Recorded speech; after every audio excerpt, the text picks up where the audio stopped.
Bien-aimés dans le Seigneur, bonjour. Shalom au nom de Jésus-Christ. Je viens, bien-aimés, afin que nous puissions partager la parole de Dieu. Avant cela, bien-aimés, nous allons prier, confier à l'Éternel ces temps de parole. Père éternel, nous venons près de toi, Seigneur, te confier, Seigneur, ces moments de partage avec, Seigneur, Yahweh, notre frère ou ma soeur. Père, parle-nous pour la gloire de ton Saint-Nom. Nous neutralisons, Seigneur, toute œuvre maléfique qui ne glorifie pas ton Saint-Nom, au nom de Jésus-Christ. Amen. Bien-aimés dans les Seigneurs, aujourd'hui nous allons parler sur 2 Chroniques 14, 2 à 13. Je vais lire au nom de Jésus-Christ de Nazareth. Asa fit ce qui est bien et droit aux yeux de l'Éternel, son Dieu. Il supprima les autels cultes étrangers et au lieu, il brisa des stèles, abattit les poteaux d'Achéra. Il dit à Judas de rechercher l'Éternel, le Dieu de ses pères, et de pratiquer la loi des commandements. Il supprima toutes les villes de Juda des hauts lieux des obélisques. Avec lui, le royaume fut tranquille. Il bâtit des villes fortes en Juda, car le pays fut tranquille. Il n'y a eu de guerre contre lui dans les années-là, parce que l'Éternel lui donna du repos. Il dit à Juda, bâtissons ces villes et entourons les murailles tout autour de portes de barres. Le pays est encore sous nos yeux, car nous avons recherché l'Éternel notre Dieu. Nous l'avons recherché, il nous a donné du repos de tous côtés. Ils bâtirent donc avec succès. Asa avait une armée de 300 000 hommes de Juda, portant de grands boucliers, des lances de 280 000 Benjamins, de petits boucliers tirant de l'arc, tout vaillants héros. Zéra les Couchites sortit contre eux avec une armée de milliers d'hommes, 300 chars, s'avança jusqu'à Marécha. Asa marcha au devant de lui et rangèrent la bataille dans la vallée de Tsephata, près de Marécha. Asa invoqua l'Éternel, son Dieu. Il dit, Éternel, tu peux aussi bien venir en aide à un fort qu'à un faible. Viens à notre aide, Éternel notre Dieu. Car c'est sur toi que nous nous appuyons. Nous sommes venus en ton nom contre le multitude éternelle. Tu es notre Dieu. Que ce ne soit pas l'homme qui l'emporte sur toi. L'Éternel fit battre les Couchites par Asa, par Juda, et les Couchites s'enfuirent. Asa et le peuple qui était avec lui poursuivis jusqu'à Guérar. Les Couchites tombèrent sans pouvoir sauver leur vie, car il fut mis en pièces devant l'Éternel, et dans le camp d'Asa et son peuple emportèrent un grand butin. Amen. Bien-aimés, ici vous voyez, bien-aimés dans le Seigneur, c'est l'histoire de Asa, bien-aimé. Le royaume d'Israël, bien-aimé, à l'époque de Salomon, nous savons c'était juste un royaume. Mais après Salomon, bien-aimé, le royaume était divisé. Il y avait le roi de Juda et le roi d'Israël. Et Asa, bien-aimé, régnait en Juda. Et lorsque Asa régnait, bien-aimé, dans le Seigneur, le jour qu'il a pris le pouvoir, qu'est-ce qu'il a fait, bien-aimé, dans le Seigneur? Il a supprimé tous les statues de stèles, des idoles, bien-aimé. Il les a tous supprimés. Et il a ordonné à Juda de rechercher l'Éternel, bien-aimé, dans le Seigneur. Et il a dit de respecter les lois et les commandements. Et ils ont commencé, bien-aimé, à bâtir un muraille dans la ville, bien-aimé, pour que la ville soit encore bien-aimé, vraiment protégée. Vous voyez, bien-aimé, dans le Seigneur. Et la Bible, elle nous dit que l'Éternel les accorda du repos, bien-aimé, dans le Seigneur. Ce que je vais, bien-aimé, dans ce message, pour toi et moi, bien-aimé, c'est quelque chose d'important, bien-aimé, dans la vie, de rechercher la face de l'Éternel. Lorsque nous recherchons, bien-aimé, la face de l'Éternel, nous devons déjà commencer, bien-aimé, à supprimer, bien-aimé, tout ce qui est idole, tout ce qui est dieux étrangers dans nos vies. Nous devons, bien-aimé, à supprimer toutes sortes d'idolâtries, bien-aimé, dans le Seigneur. Nous devons les supprimer dans notre vie, afin que, bien-aimé, de retrouver la face de l'Éternel. Lorsqu'on nous dit, bien-aimé, le respect du commandement et les lois, c'est-à-dire que nous devons marcher dans la crainte de Dieu. Ça veut dire marcher dans la volonté de Dieu, bien-aimé, dans le Seigneur. Voilà pourquoi, bien-aimé, Asa, Dieu l'a accordé, bien-aimé, le repos. Alléluia. Dieu l'a donné le repos. Et le repos, bien-aimé, dans le Seigneur, que Dieu l'avait accordé, tellement qu'il a cherché la face de l'Éternel, Dieu l'a accordé la faveur, bien-aimé, dans le Seigneur, de construire. Ils ont eu cette faveur et dans la tranquillité, donc ils ont eu le repos. Et dans ce repos, bien-aimé, le peuple a pu faire des projets. Ça veut dire qu'il a commencé même à construire des murailles, bien-aimé, dans le Seigneur. Lorsque, bien-aimé, dans le Seigneur, nous approchons de Dieu, c'est là que, bien-aimé, dans le Seigneur, que nous pouvons, bien-aimé, avoir du repos. Le repos, bien-aimé, dans le Seigneur se trouve lorsque nous recherchons la face de l'Éternel. Alléluia. Dans la fidélité, bien-aimé, dans le Seigneur. Et aujourd'hui, nous voyons, bien-aimé, ce roi, en prenant le pouvoir. La Bible dit dans le premier verset, Asa fit ce qui est bien droit aux yeux de l'Éternel. Bien-aimé, ce qui est bien droit aux yeux de l'Éternel, c'est quoi? De supprimer, bien-aimé, des idoles. De supprimer, bien-aimé, des fautes de péché. Toutes sortes, bien-aimé, des stèles, des idoles, des statues, bien-aimé, dans ta vie. Des dieux étrangers. Et il est marché, bien-aimé, dans la voie de l'Éternel. Alléluia. Et bien aimé, cela te donnera du repos. Et tu pourras, bien aimé, marcher maintenant dans la destinée, bien aimé, ta destinée avec Dieu. Alléluia. Alléluia. C'est très important, bien aimé, dans le Seigneur. Et la Bible continue, bien aimé, par rapport à cette histoire. On voit que Asa, bien aimé, qui avait 300 000 hommes, a été attaqué, bien aimé, dans le Seigneur. Il était attaqué par qui? Par Zéra, bien aimé, les Couchites, qui était un Éthiopien, bien aimé. Il avait des millions d'hommes. Ils sont venus attaquer, bien aimé, dans le Seigneur. Asa, lorsqu'ils sont venus attaquer Asa, bien aimé, la parole de Dieu nous dit quoi? Et que Asa invoqua les noms de l'Éternel. Nous pouvons les lire, bien aimé, dans voir verset 10, hein. Je lis rapidement. Vous allez voir que Asa invoqua l'Éternel, son Dieu, et dit: Éternel, tu peux aussi aider, venir en aide, Père de faibles aussi des forts, l'Éternel notre Dieu, car c'est sur toi que nous nous appuyons. Vous voyez, bien aimé, il y a deux points que j'ai retenus, bien aimé. Que Asa s'appuyait à Dieu. Asa demandait de l'aide à Dieu. Asa n'a pas, bien aimé, il ne s'est pas mis à se lamenter, bien aimé, par rapport à cette situation. Asa, bien aimé, il n'est pas parti chercher, bien aimé, d'autres personnes pour pleurer par rapport à son sort. Mais Asa, bien aimé, dans le Seigneur, s'est mis devant Dieu. Il a commencé à s'appuyer avec Dieu. Il a commencé à demander de l'aide. Et la Bible nous confirme, si nous lisons, bien aimé, en bas, vous allez voir que l'Éternel, bien aimé, dans le Seigneur, a répondu à Asa et a frappé, bien aimé, l'ennemi. Donc l'Éternel, bien aimé, dans le Seigneur, a mené ces combats et il les a gagnés, bien aimé, devant Asa. Il a vu la main de l'Éternel, bien aimé. Et les Éthiopiens, bien aimé, ils sont tous fuis et même ils sont tombés parce que l'Éternel s'en chargeait, bien aimé, dans le Seigneur. C'est ce que nous devons, bien aimé, faire dans notre vie. Dans chaque situation, bien aimé, chercher l'Éternel, invoquer le nom de l'Éternel. Dans chaque situation, bien aimé, qui nous trouble notre vie, nous devons d'abord invoquer le nom de l'Éternel. Demander de l'aide à Dieu, bien aimé, dans le Seigneur. Peu importe, bien aimé, dans ta situation de famille, dans tes projets, dans tout ce que tu entreprends, bien aimé, dans le Seigneur. Demande de l'aide à l'Éternel Dieu. Même dans ces moments que nous passons, bien aimé, confinés, où les affaires, bien aimé, marchent moins. Demande, bien aimé, de l'aide à Dieu. Et l'Éternel, bien aimé, va te secourir. Demande, bien aimé, dans le Seigneur, la faveur de Dieu. Parle à Dieu. Et appuie-toi sur Dieu, bien aimé. Ne t'appuie pas sur les hommes. Ne t'appuie pas, bien aimé, parce que lui, il est haut placé. Bien aimé, appuie-toi sur Dieu. Et Dieu, bien aimé, agira dans ta vie. Alléluia.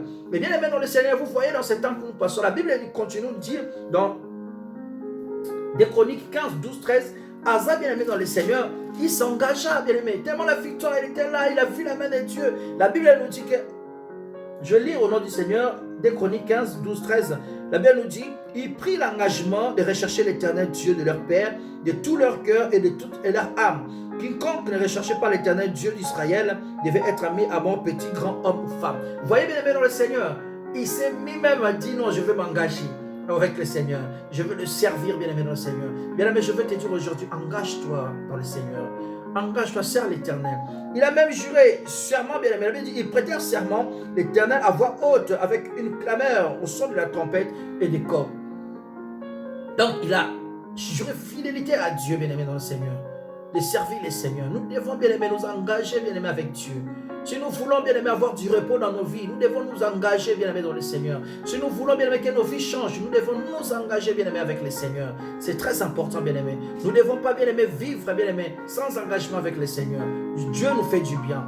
Personne ne dira les contraires qu'il n'a pas encore vu la main de Dieu. Nous avons tous vu la main de Dieu. Il y en a, bien aimé, Dieu les a protégés pendant ces fléaux. Les coronas, ils sont tous protégés, bien aimé. Des familles, des enfants, bien aimé, dans le Seigneur. Je veux que, bien aimé, dans le Seigneur, que tu puisses, bien aimé, vraiment t'engager avec Dieu, t'engager avec l'Éternel. Alléluia. Et bien aimé, voilà, après l'engagement, il a eu une récompense. La récompense a été là, bien aimé. Si nous lisons 2 Chroniques 15, 15, je vais les lire rapidement. La Bible dit, tout Judas s'est réjoui de ce serment, car il avait prêté tout leur cœur et il avait recherché l'Éternel en plein gré. Et il s'était laissé de trouver par eux. Et l'Éternel leur donna du repos de tous côtés, bien aimé. Oui, bien aimé, lorsqu'on s'engage avec le Seigneur te donne du repos. Bien, mais lorsque tu as le repos, c'est à ce moment que tu peux construire, bien aimé, dans le Seigneur. C'est lorsque tu as du repos, bien aimé, que tu peux maintenant mener ta vie, bien aimé, et tu peux marcher dans le plan de Dieu. C'est lorsque tu as du repos, bien aimé, tu peux être maintenant dans la volonté de Dieu.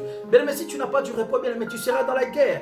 Et aujourd'hui, tu es à ce côté-là. Tu n'auras pas le temps de consacrer ta vie et de regarder ta vie afin d'avancer, bien-aimé, dans le Seigneur. Parce que tu auras des ennemis à gauche, des ennemis à droite. Voilà pourquoi je te dis aujourd'hui, recherche la face de l'Éternel. Supprime tous les dieux étrangers. Supprime, bien-aimé, tous ceux qui ne glorifient pas les noms du Seigneur. Marche dans la volonté des Seigneurs, bien-aimé. Et engage-toi dans l'œuvre de Dieu. Engage-toi, bien-aimé, dans le Seigneur. Et l'Éternel t'accordera, bien-aimé, du repos. Alléluia. Amen. Alléluia. Mais bien aimé, le Seigneur lui a accordé au moins 35 années, bien aimé, il était dans le repos. Ce pays, bien aimé, ce royaume vivait dans la paix, le royaume de Juda. Mais il s'est passé quelque chose. Mais à la 36e année, il y a eu un roi d'Israël, le roi d'Israël, Baïcha, bien aimé, il est venu, bien aimé, bâtir Rama. Et lorsque vous allez voir ça dans 2 Chroniques 16, verset 1, je peux même vous le lire, les 36e année du règne d'Asa, Baïcha, roi d'Israël, monta contre Juda et bâtit Rama pour empêcher Asa et roi de Juda de sortir et entrer. Ça veut dire pour empêcher, bien aimé, des allers-retours, même des Lévites qui venaient pour servir, bien aimé, dans le temple. Vous voyez qu'il vient construire Rama, bien aimé, dans le Seigneur. Et lorsque, bien aimé, Asa a entendu cela, bien aimé, Asa alla voir le roi syrien. Comme le roi syrien était en alliance avec le roi d'Israël, et Asa prend tout ce qu'il a pris, tout ce qui était dans les temples, les trésors, de l'or, de l'argent, il a donné au roi syrien d'aller combattre, vraiment, vraiment de violer l'alliance qu'il y avait entre lui avec le roi d'Israël, et pour que le roi d'Israël ne puisse pas construire vraiment Rama. Et il s'est passé que, bien aimé, le roi syrien est parti détruire Israël, frapper le ville de Nephtali, vraiment il a fait des Dan, il a commencé à frapper, bien aimé, et le roi Baïcha, bien aimé, ne pouvait plus construire vraiment Rama. Il était obligé de s'occuper de ce qui se passait avec le roi syrien. Et à ce moment, Asa profitait, bien aimé, d'envoyer tout son peuple, de prendre le bois, tout ce qui était préparé pour construire Rama, pour construire, bien aimé, d'autres villes. Vous voyez, bien aimé, dans le Seigneur, ça, c'est un exemple qui montre la trahison de Asa. Asa, bien aimé, a trahi Dieu. Et Dieu n'était pas content. Il a suscité, bien aimé,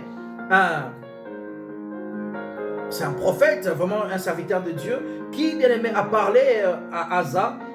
Et on va les lire dans 2 Chroniques 16, 7 à 9. Donc, je vais les lire.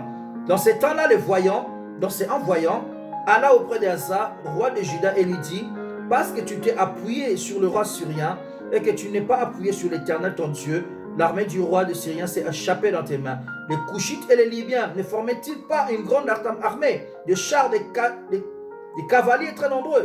Cependant, l'Éternel les a livrés entre les mains parce que tu t'es appuyé sur lui.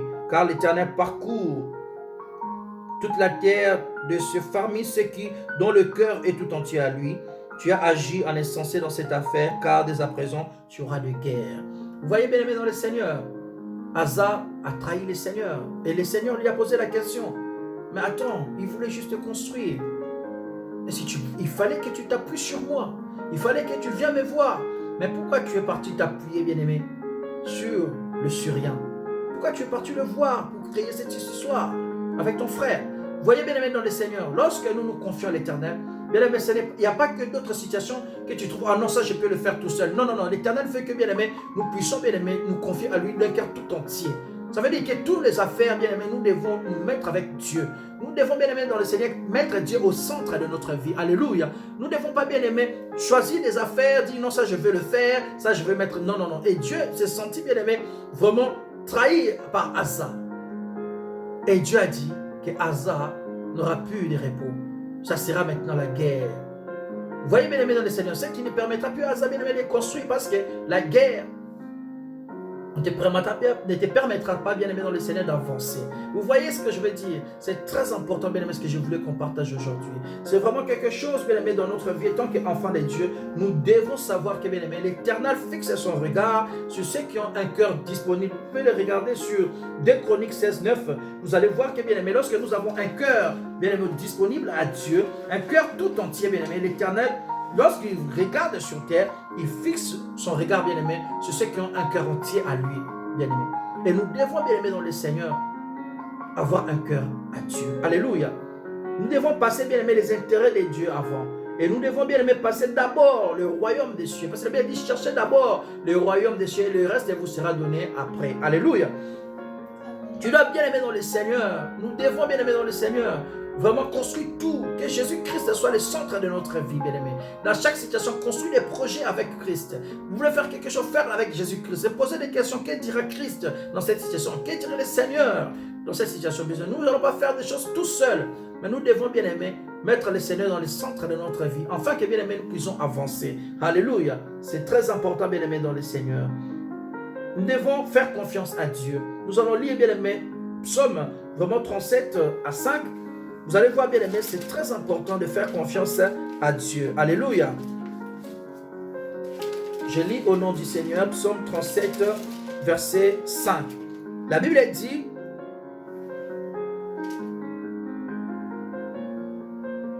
remets ton sort à l'Éternel, confie-toi en lui, et c'est lui qui agira. Amen. Bien-aimé, vous voyez, dans chaque situation, nous devons remettre nos sorts à l'Éternel et lui faire confiance, et il agira, bien-aimé. De cette manière que, bien-aimé, nous pouvons avoir la main de Dieu dans notre vie. C'est de cette manière, bien-aimé, si nous faisons confiance à Dieu, bien-aimé, nos situations, bien-aimé, peuvent changer. Même si tu as perdu quoi que ce soit, je ne sais pas ce que tu as perdu, bien-aimé, dans le Seigneur. Je ne sais pas quelle vie tu traverses maintenant après ces confinements. Mais je te dis, remets ton sort à l'Éternel, bien-aimé. Fais-lui confiance, bien-aimé, il agira. Bien-aimé, n'agis pas comme hasard. Vraiment, lorsqu'il a trahi le Seigneur, il est parti s'appuyer sur les hommes. Il est parti s'appuyer sur le pouvoir. Il est parti s'appuyer, bien-aimé, sur la force des humains. Bien-aimé, mais il faut s'appuyer sur Dieu. Alléluia. C'est très important, bien-aimé, dans le Seigneur. Dieu connaît, bien-aimé, ceux qui se confient à lui. Si nous regardons, bien-aimé, dans les livres de Nahum, nous allons voir, bien-aimé, Nahum 1, 7. La Bible dit quoi? L'Éternel est bon. Il est un abri au jour de la détresse. Il prend soin de ceux qui réfugient auprès de lui. Alléluia. Il prend soin de ceux qui se réfugient auprès de lui. Bien, mais lorsque tu te réfugies auprès du Seigneur, le Seigneur prendra soin de toi, bien aimé, dans le Seigneur. Parce que, bien aimé, il y en a, il dit, je me réfugie devant l'Éternel. Ceux qui connaissent, bien aimé, lorsqu'on est réfugié, bien aimé, ça veut dire on fuit l'autre camp pour venir se protéger l'autre camp. On ne peut plus aller là-bas. Mais beaucoup des enfants de Dieu, des fois tu le vois avec l'ennemi, les diables. Des fois il vient avec Dieu. Des fois ils sont avec les diables, bien aimé. Ça veut dire Dieu n'est pas leur refuge. Voilà pourquoi il pleure, parce que Dieu n'est pas son refuge. Si le Seigneur vraiment est ton refuge, et que tu sais que tu ne comptes que sur lui, et que tu as totalement confiance en lui, bien aimé, dans le Seigneur, je te dis, bien aimé, il prendra soin de toi. Peu importe la situation, il prendra soin de toi, bien aimé, dans le Seigneur, parce qu'il est ton Dieu. Vraiment, bien aimé, dans le Seigneur, aujourd'hui, bien aimé, tous, que devons-nous faire? Que devons-nous? C'est ça la question que nous posons tous. Nous allons lire, bien aimé, dans le Seigneur, les livres, dans Proverbes, vraiment. Dans le livre des Proverbes, nous allons lire, bien aimé, pour savoir qu'est-ce que nous devons faire. Je vais prendre le Proverbe 16, verset 3. Nous allons lire rapidement, bien aimé, parce que nous sommes arrivés presque à la fin. Proverbe 16, verset 3, la Bible a dit: recommande à l'Éternel tes œuvres et tes projets réaliseront, bien aimé. Rien n'est impossible à Dieu, bien-aimé. Il y a juste bien à recommander à l'Éternel tes œuvres et tes projets réaliseront. Si tu descends encore, bien-aimé, au verset 7, tu verras, la Bible dit: quand l'Éternel est favorable aux voies d'un homme, il dispose même ses ennemis à la paix avec lui. Vous voyez, bien-aimé, dans le Seigneur, lorsqu'il est favorable à toi, même tes ennemis viendront, bien-aimé, pour rechercher la paix avec toi. Afin que tu puisses construire ta vie, afin que tu puisses rentrer, bien-aimé, dans le destiné du Seigneur, afin que, bien-aimé, tu puisses percer avec Jésus-Christ de Nazareth, bien-aimé. Il n'est jamais trop tard avec Dieu. Avec Dieu, bien-aimé, la Bible dit: avec Dieu, nous ferons des exploits. Bien-aimé, tout est possible à celui qui croit. Rien n'était possible avec Dieu. Et la Bible dit: si Dieu est pour nous, qui sera contre nous? Bien-aimé dans le Seigneur, je te dis, fais confiance à Dieu. Fais une confiance, bien-aimé, forte, bien-aimé. Et vous allez voir, bien-aimé, la Bible nous dit dans le livre, bien-aimé, des Hébreux, la Bible Hébreux 11, bien-aimé, la Bible dit: or la foi, c'est l'assurance des choses qu'on espère, la démonstration de celles qu'on ne voit pas. C'est à cause d'elle, les anciens ont reçu un bon témoignage. Nous devons, bien-aimé dans le Seigneur, faire confiance à Dieu. Voilà, bien-aimé dans le Seigneur, tout ce que je voulais partager avec vous. En tout cas, je demande que le Seigneur vous bénisse. Engage-toi, bien-aimé, dans le Seigneur. Tu auras du repos dans ta vie. Que l'Éternel, bien-aimé, te bénisse. Que l'Éternel, bien-aimé, dans le Seigneur, te donne cette confiance. Que l'Éternel soit ton refuge. Que l'Éternel soit ton appui, bien-aimé. Que l'Éternel, bien-aimé, demande l'aide du Seigneur dans ta vie. Et enfin, que, bien-aimé, tout ce que tu entreprendras puisse être, bien-aimé, une réussite. Et que tout ce que tu auras comme projet puisse se réaliser au nom de Jésus-Christ. Que le Seigneur vous bénisse. Amen.